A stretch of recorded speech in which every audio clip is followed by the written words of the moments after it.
Good morning friends, welcome to Study Innovative. I am Dr. Shekhawat. Today we will discuss about cheque कि cheque क्या होते हैं। ये बहुत ही इंपॉर्टेंट है आपके बैंक एग्जाम्स वगैरह के लिए भी। सारे मेंस आ रहे हैं आपके, आईबीपीएस मेंस, आरआरबी मेंस, तो ये बहुत ही इंपॉर्टेंट है, आपको पता होना चाहिए। और इंटरव्यू के जो भी पीओ में इंटरव्यू होता है उसमें भी ये ज़रूर पूछा जाता है। ऐसे नहीं पूछेगा व्हाट इज़ चेक, ये इसके टाइप्स जो मैं आपको आज बताऊंगा, वो चीज़ कन्फ्यूजिंग वाली बहुत सारी चीज़ें हैं इसमें, वो सब आपको मैं बताऊंगा जो जो पूछ सकते हैं आपसे। ठीक है, सो लेट्स बिगिन। पहला है चेक। What is check? ये तो लगभग अपन को सबको पता होता है क्योंकि ये प्रैक्टिकल 90% लोगों ने तो किया होता है। चेक बैंक में ले जाते हैं। तो it is a paper order to bank to pay stated sum from drawer's account. इसका मतलब क्या हुआ कि ये पेपर के फॉर्म में होता है, जो जिसके अकाउंट से पैसा कटना होता है, जो ड्रॉवर होता है, वो ऑर्डर करता है बैंक को कि मेरे खाते से पैसे काट के जो इसको लेने आए उसको दे दीजिए। ठीक है, ये either in form of cash होता है, या तो कैश के फॉर्म में होगा या उसके अकाउंट में ट्रांसफ़र हो जाएगा। ठीक है, ये नीचे एक एग्जांपल मैंने दिया हुआ है, इस टाइप का चेक होता है। इसका पहला टाइप आता है बियरर चेक। ठीक है, इसका नाम ही आपको बता रहा है कि बियरर मतलब कि जो इसको लेने आएगा ये उसको दे देगा। क्या दे देगा? पैसे। ठीक है, तो अब जैसे यहाँ अंकित शर्मा नाम है, तो ज़रूरी नहीं है कि अंकित शर्मा ही उसको लेने जाए। मैं चले जाऊँ, आप चले जाऊँ, अगर ये चेक लेके आप गए हैं तो आपको पैसा मिल जाएगा। ठीक है, और इसके यहाँ पे भी लिखा रहता है, ये यहाँ पे देखिए, ये लिखा हुआ है और बियरर। ठीक है, इस पे बियरर चेक लिखा होता है, लेकिन ये बहुत ही रिस्की टाइप का होता है। ठीक है, इसमें रिस्की कैसे होता है? अब जैसे मैंने आपको ये चेक दिया, बियरर चेक, ठीक है, आपने कहीं खो दिया, ठीक है, और वो किसी के भी हाथ लगा, वो आराम से इससे पैसे निकलवा सकता है। ठीक है, और उसको कैश में पैसे मिल जाएंगे आराम से। तो इसलिए ये बहुत ही रिस्की है। सेकंड टाइप आता है इसका ऑर्डर चेक। इसके नाम से ही पता चल रहा है ऑर्डर, मतलब ये ऑर्डर करेगा। तो इसका मतलब जो ड्रॉवर अकाउंट वाला बंदा होता है वो ऑर्डर करेगा कि अंकित शर्मा को ये पैसे दे दिए जाए मेरे अकाउंट से काट के। ठीक है, इसके अंदर थोड़ी फॉर्मेलिटीज़ होती है जो बैंक टू बैंक वरी करती है। जैसे कई तो आईडी वगैरह चेक करते हैं, कई आईडी की फ़ोटोकॉपी ले लेते हैं। ठीक है, और इसमें यहाँ और बियर नहीं लिखा होता है। इसमें या तो और बियर को काटा हुआ होगा या फिर यहाँ ऑर्डर लिखा हुआ होगा, ORDER। ठीक है, हाँ, तो अब इसमें इंटरव्यू वगैरह में कैसे किस टाइप का क्वेश्चन आएगा कि क्या ऑर्डर चेक होता है वो थर्ड पर्सन को मिल सकता है? तो आप सोचेंगे नहीं नहीं मिल सकता है, लेकिन असली में मिल सकता है। ठीक है, ऐसा कुछ नहीं है कि जैसे अंकित शर्मा आएगा तो इसी को मिलेगा, लेकिन जैसे सपोज करो मुझे अंकित शर्मा को पैसे देने हैं और अंकित शर्मा आपको पैसा देना चाहता है, तो वो सीधा क्या करेगा कि मतलब जो चेक है इसके पीछे खुद का नाम लिख देगा, खुद का अकाउंट नंबर लिख देगा, खुद के साइन कर देगा। ठीक है, ये भी बैंक टू बैंक वरी करता है। जैसे कोई लेटर रिटर्न रिटर्न प्रूफ मांगते हैं कि लेटर में लिख के दो अंकित शर्मा के द्वारा, जो साइन करके देगा, तो ये ट्रांसफरेबल चेक होता है। ठीक है, लेकिन बस फॉर्मेलिटीज़ पूरी करनी होती है, उसके बाद थर्ड पर्सन को ये मिल दिया जा सकता है। ठीक है, आगे बढ़ते हैं क्रॉस चेक। ये थर्ड। ठीक है, तो क्रॉस चेक आपको नाम से ही पता चल रहा है, क्रॉस्ड मतलब यहाँ क्रॉस होंगे, तो इसके अंदर टू पैरेलल लाइंस खींची हुई होती है, यहाँ पे टू क्रॉस पैरेलल लाइंस होती है। इसके अंदर कुछ अकाउंट वगैरह लिखा भी रहता है, ना भी लिखा रहे कोई फर्क नहीं पड़ता, लेकिन टू पैरेलल लाइंस होनी जरूरी है। एज के ऊपर टू पैरेलल लाइंस होती है।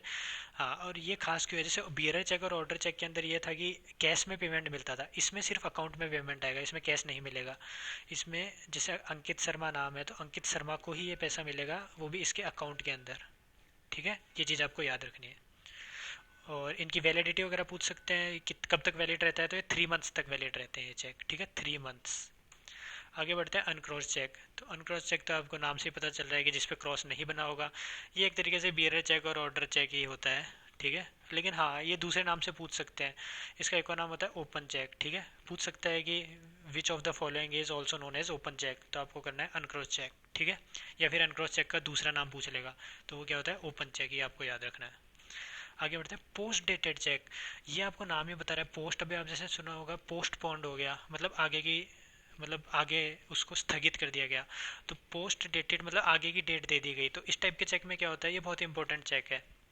ठीक है, इसमें फ्यूचर डेट दी जाती है। जैसे सपोज करो मुझे भी आपको पैसे देने हैं, ठीक है, मैं मुझे कोई भी चीज़ के आपको पेमेंट करना है, मैंने आपसे कोई सामान खरीदा है, लेकिन मेरे पास अभी पैसे नहीं है, तो मैं क्या करूँगा, जैसे 2 महीने बाद की डेट लिख दूंगा। जैसे आज सपोज करो 11 अक्टूबर है, 11 अक्टूबर है, तो मैं इसमें लिख दूंगा 11 दिसंबर। ठीक है, 12वां महीना मतलब 2 महीने बाद की, कि आप ये पैसा 2 महीने बाद ले लीजिएगा मेरे अकाउंट से, क्योंकि 2 महीने बाद मेरे पास पैसे आ जाएंगे। ठीक है, तो ये होता है पोस्ट डेटेड चेक, इसमें आगे की डेट दे दी जाएगी। ठीक है, लेकिन मैं यहाँ साइन करूँगा, जो साइन करूँगा उसके नीचे डेट अगर मैं लिखता हूँ तो वो तो मैं आज की लिखूंगा। तो अब आप ये सोच रहे होंगे कि कौन सी डेट वैलिड होगी, क्योंकि 3 मंथ्स तक वैलिड होता है चेक, तो क्या ये डेट वैलिड होगी? तो ऐसा बिल्कुल नहीं है, इस वाली डेट से कोई लेना देना नहीं होता है। यही होती है जो सबसे इंपॉर्टेंट डेट होती है। ठीक है, इसके अकॉर्डिंग ही चलेगा। ठीक है, जैसे 12 तारीख और दिसंबर है 2017 का। तो उसके बाद 3 महीने तक ये वैलिड है। और अब आप सोचेंगे कि जैसे मैंने आपको चेक दे दिया, आप कल ही पहुंच जाएं लेने के लिए, तो आपको कोई पैसा नहीं मिलेगा, क्योंकि ये जब का चेक जो डेट है चेक की, उस उसी दिन या उसके बाद में ही ये पैसा मिलेगा आपको, उससे पहले नहीं मिल सकता है। ठीक है, तो ये इस टाइप का चेक होता है, पोस्ट डेटेड चेक। ठीक है, आगे बढ़ते हैं स्टेल चेक। ठीक है, ये बहुत इंपॉर्टेंट है। स्टेल आपने सुना ही होगा, जैसे जो लोग चेस खेलते हैं उसमें राजा क्या हो जाता है, स्टेल मेट हो जाता है। स्टेल मेट कौन सी पोजीशन होती है, जब राजा कोई चाल नहीं चल सकता, मतलब कोई भी चाल चलेगा तो वो चेक हो जाएगा। अभी चेक नहीं है वो, लेकिन अगली चाल चलते ही चेक हो जाएगा, तो उसके पास कोई ऑप्शन ही नहीं है चलने के लिए, उसको कहते हैं स्टेल मेट। तो ये उसी से वर्ड है स्टेल चेक। ठीक है, स्टेल चेक क्या होता है कि अब कोई आगे आगे कुछ नहीं हो सकता, वो चेक एक तरीके से बंद हो चुका है। ये कब होता है, जैसे मैंने आपको दिया था 12 दिसंबर के लिए। ठीक है, तो ये वैलिड कब तक था, 12 मार्च तक वैलिड था, लेकिन आप पहुंचे 12 अप्रैल, कोई भी रीज़न हो गया, आप लेट हो गए, तो आप पहुंचे 12 अप्रैल को, तो अब इसको 4 महीने हो गए हैं, तो ये एक तरीके से स्टेल चेक हो गया है, ये एक्सपायर हो चुका है।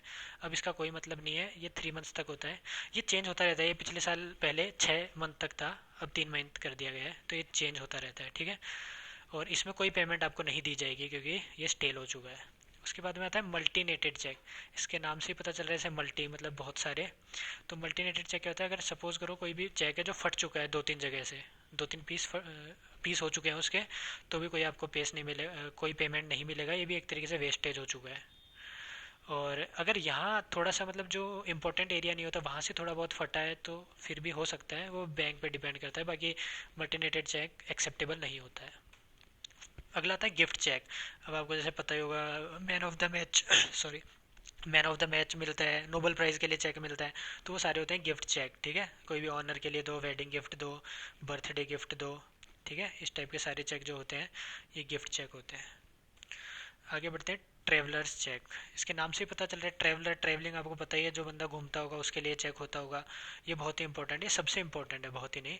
ठीक है, ये हर जगह एक्सेप्टेबल होता है, किसी भी जगह चले जाओ, किसी भी देश में चले जाओ, ये हर जगह एक्सेप्टेबल होता है। ठीक है, और ये मैनी डिनोमिनेशन, ये लिखा हुआ है अवेलेबल इन मैनी डिनोमिनेशन। इसका मतलब क्या हुआ कि जैसे आप सपोज करो अमेरिका में है, अमेरिका में आपका रुपया तो चलेगा नहीं, तो वहाँ पे ये चेक आपको ट्रांसफ़र कर देगा डॉलर्स के अंदर।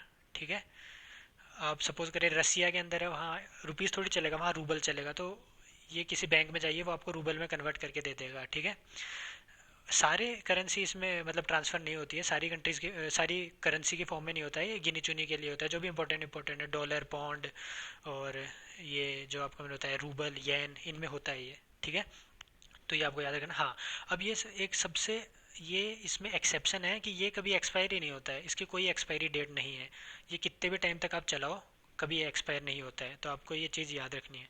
ठीक है, सबसे इंपॉर्टेंट चीज़ है कि ये कभी एक्सपायर नहीं होता है। अगला आता है बैंकर्स चेक। तो इसका नाम से ही पता चल रहा है, ये बैंक वाले लोगों का चेक है। इसका मतलब जैसे भी आप लोगों ने, कईयों ने एजुकेशन लोन लिया होगा, तो उसमें बैंक क्या करता है, आपको पैसे कभी नहीं देगा आपके अकाउंट में, बहुत ही रेयर केस में देता है। वो क्या करेगा, इंस्टीट्यूशन के नाम पे एक इशू कर देगा चेक, जो कि अपन को जाके इंस्टीट्यूशन में देना होता है, और सीधा पैसे पेमेंट हो जाती है। ठीक है, बिहाफ ऑफ कस्टमर, मतलब मेरी तरफ से वो पेमेंट कर देगा, डीडी दे देगा या ऐसे इस फॉर्म में चेक दे देगा, तो वो वही होता है बैंकर्स चेक।